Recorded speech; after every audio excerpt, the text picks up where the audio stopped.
For less than a second, the moon did something it almost never does in front of us. It flashed. No warning. No gradual buildup. No time to react. Just a sharp, isolated burst of light on an otherwise silent, airless surface. Then darkness again, as if nothing had happened. At first glance, it looked like just another lunar impact. One of the countless collisions that have shaped the moon over billions of years.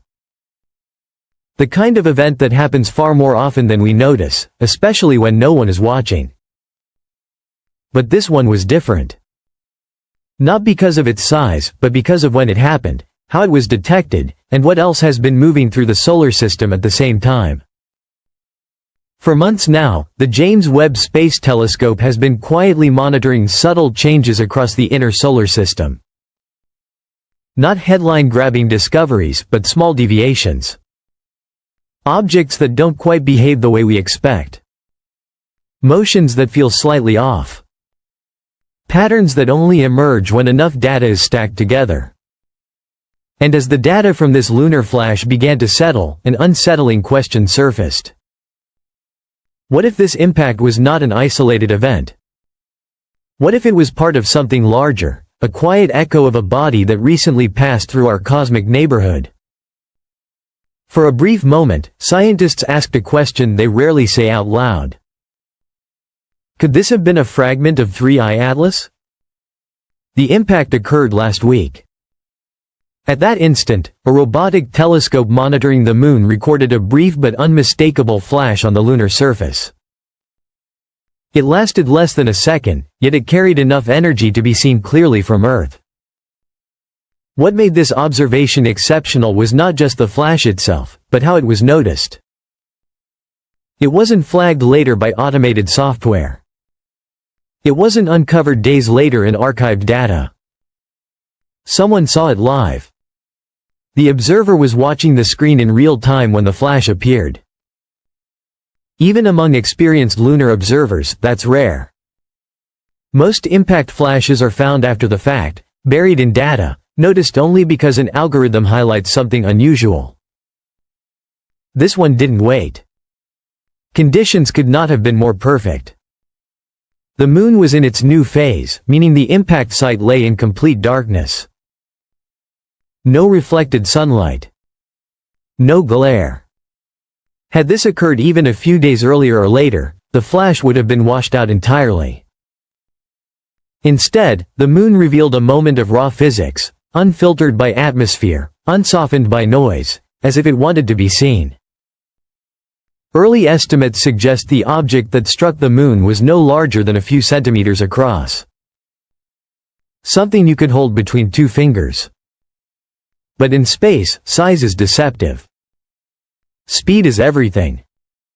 Traveling at roughly 35 kilometers per second, this tiny object carried kinetic energy comparable to a military-grade explosive.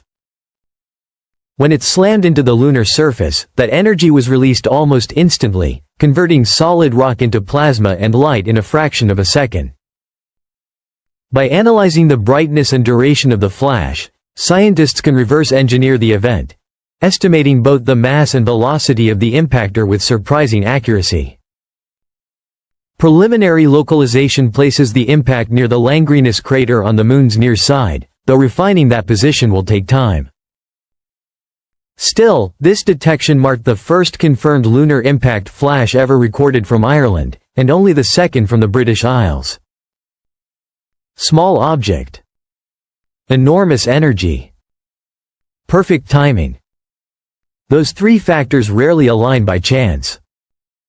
Unlike Earth, the moon has no atmosphere. Nothing to slow incoming debris. Nothing to burn it up.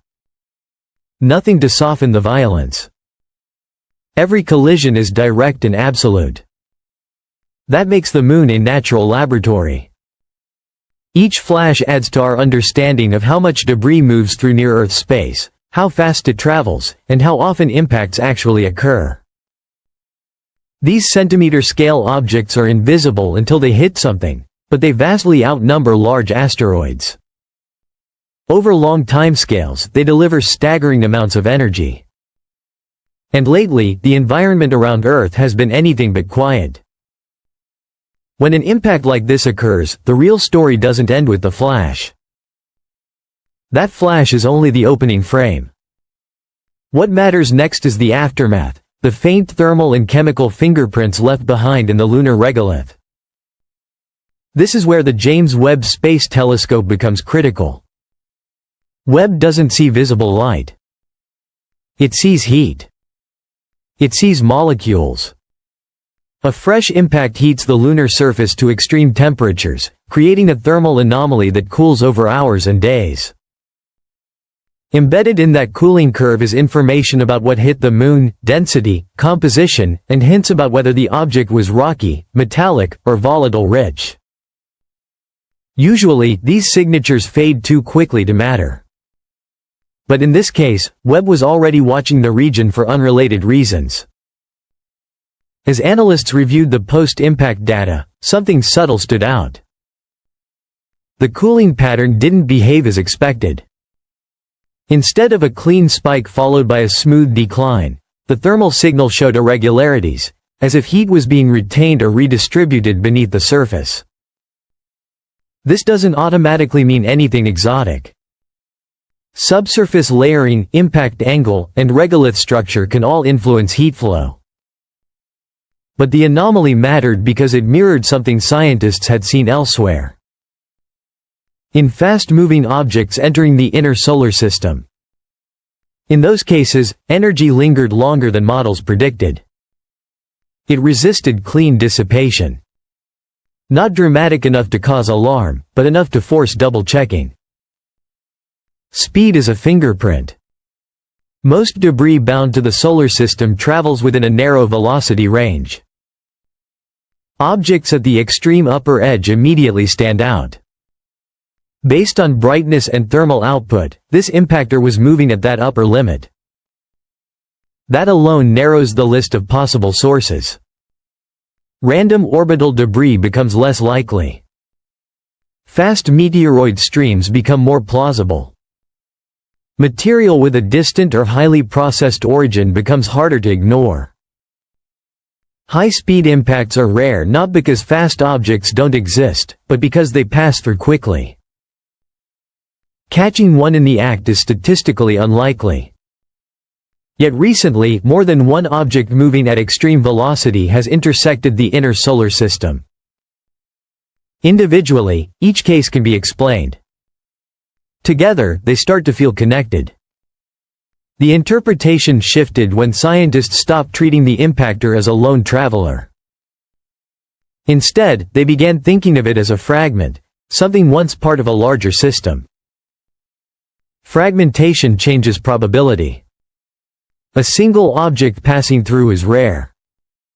A debris stream is not. Streams leave traces. Subtle ones. Statistical whispers scattered across datasets never meant to be compared.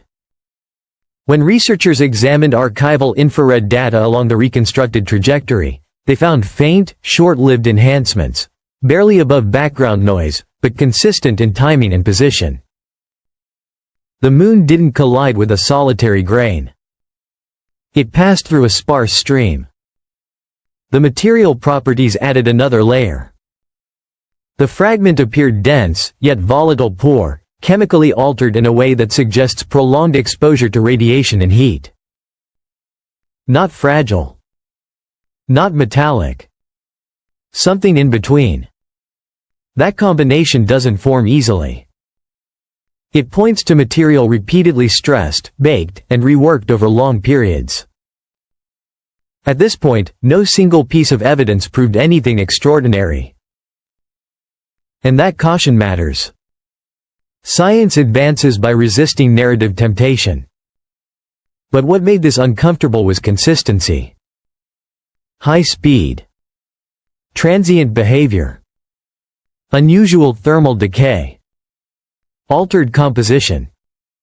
These traits overlap with characteristics scientists had recently associated with a very specific type of visitor. Objects that pass through, don't linger, and arrive already transformed. The impact began to look less like an outlier and more like part of a broader pattern. Eventually, a necessary clarification emerged. This object was not interstellar. It was not a fragment of 3I Atlas. And it was not evidence of alien debris striking the Moon. James Webb data, refined orbital reconstructions, and thermal modeling ruled that out decisively.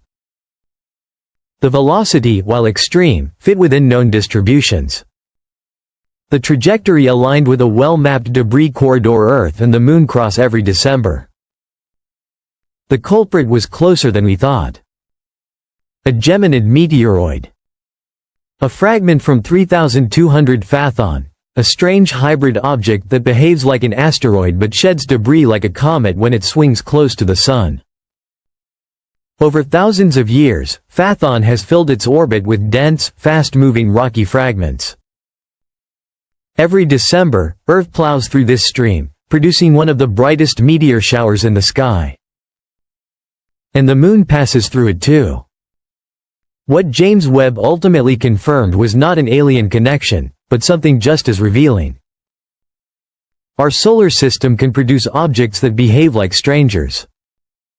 Extreme heat, radiation, and repeated stress can turn familiar material into something that moves fast, looks unusual, and briefly fools even careful observers. The Moon was not struck by a visitor from another star.